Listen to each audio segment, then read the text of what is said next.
Seismic charges. Stand by.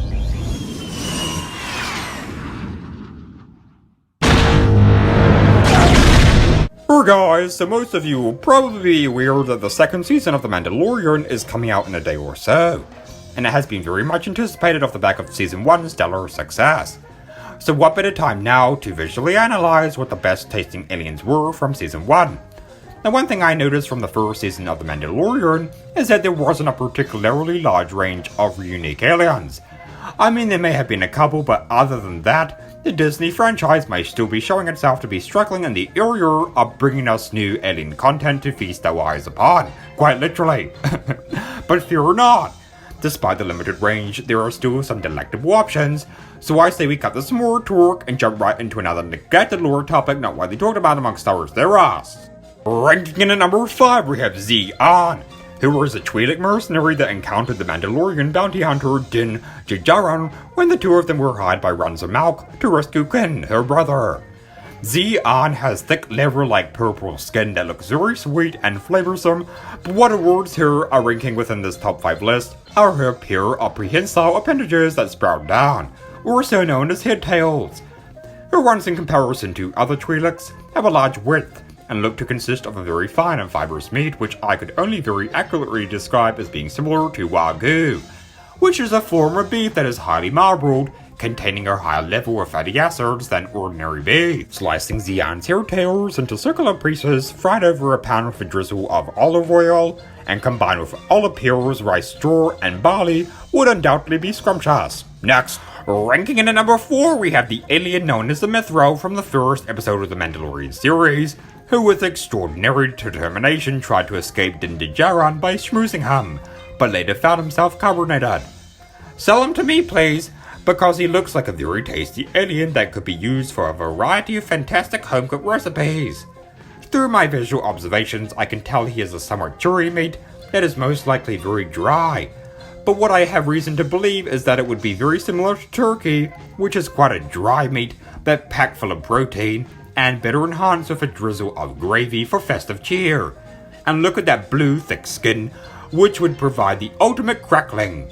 Hi Din, Mum's coming home from work, and she says please defrost the carbonite Mythrow sitting in the Razor Crest. Thank you. Next, ranking in at number 3 we have the Quaran from the first episode of Season 1. Although there isn't any lore surrounding this alien, it can't be ignored that he would be packed full of omega-3 and vitamin D. Quarans are from the planet Moncala, where the waters are clean and the wildlife is abundant. These tentacles I imagine would be similar to squid, which has a very mild texture when cooked over medium heat, but can become very rubbery when overcooked. So one would have to be very careful not to overdo it because it would be robbed of its flavor and unique taste. Judging from the scene from Robot Chicken, Darth Sidious was certainly deterred from the smell of the Quarans, that's for sure. Oh, I'll get the next one. Plenty of room. No, I'll just take the escalator. Squeeze on in. I'd rather my robes didn't smell like a fillet of fish all day, thanks. But it can't be ignored that when cooked, Quarans would be some of the finest seafood in the galaxy. And look, this door has already done the slicing and dicing, so all I need to do is boil some hot water on the stove and drop the meat right in. Next.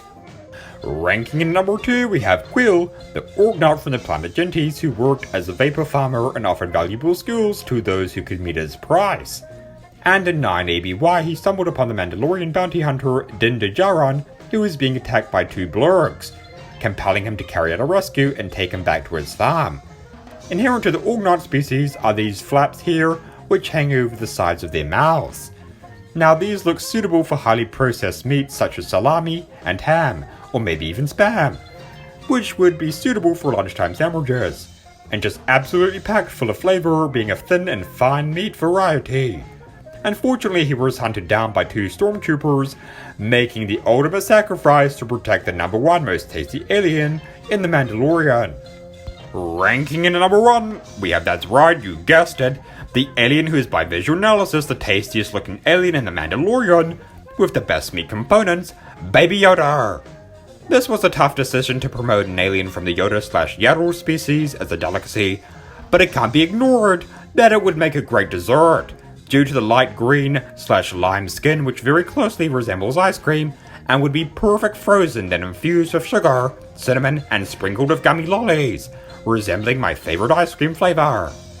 On top of that, what really deserves Baby Yoda the #1 ranking is the big thin corn chip-like ears, which could be garnished with vinegar, salt, and soy sauce, and then dried in a food processor to make a crunchy chip for that picnic at the beach, accompanied with cold jarry juice.